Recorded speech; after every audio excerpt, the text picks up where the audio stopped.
Hi, I'm Randy Smith, and welcome back to A Few True Things, where we explore life's biggest questions at the intersection of science, philosophy, and faith. Recently, Pope Leo XIV made headlines by acknowledging the Catholic Church's past failures, especially its mishandling of abuse scandals, and declaring a strict zero-tolerance stance moving forward. Here's the story from the Los Angeles Times dated June 21st, 2025. He even praised journalists for helping uncover wrongdoing, insisting that transparency and accountability must now define the church. That's a sobering admission, but also a hopeful one. And of course, it sparked reactions online. Some said, see, you can't trust the church at all. If they were wrong before, they must be wrong now. It's a natural reaction. But it's also a very common error in reasoning, one that isn't limited to religious discussions. It shows up in politics and science and medicine, in nearly every ideological debate. Today, I want to unpack this error, explore why it's so tempting, and how we can think more clearly. This error is known as the genetic fallacy, rejecting or dismissing a source of information simply because that institution or organization or person has made mistakes in the past. This is one of the most common reasons people distrust religion, the government, science, medicine, journalism, you name it. You see it everywhere. People want an easy reason to dismiss a claim without wrestling with the evidence. At first glance, it feels reasonable. After all, mistakes can be serious. But the fallacy assumes that past mistakes automatically invalidate all present claims.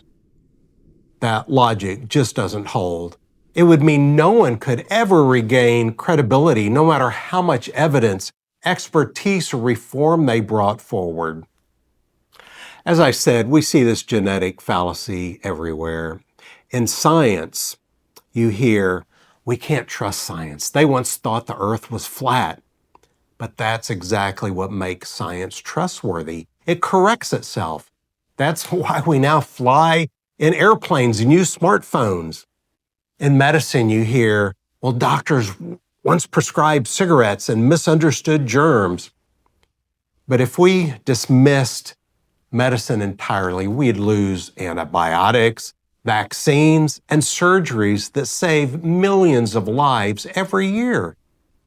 In religion, yes, the church has had scandals, but dismissing everything the church teaches because of those failures ignores centuries of moral reflection, charity, art, and the wisdom that has shaped entire civilizations.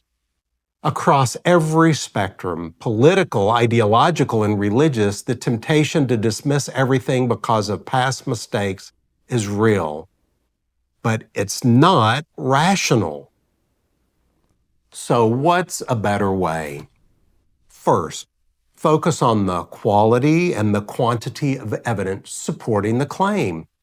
What's the reasoning? What's the data? What's the track record right now? Second, pay attention to expertise. If it's a medical question, what do doctors and researchers say? If it's theology, have serious scholars tested the claim against the scriptural witness, the long tradition of reasoning, debate, and evidence from history, philosophy, and lived religious experience? If it's science, what does the consensus of specialists indicate? Listening to experts isn't blind faith. It's recognizing that people who dedicate their lives to studying a field usually see things we don't. The real question is always, what does the evidence show now? Here's the truth. Mistakes should never be ignored.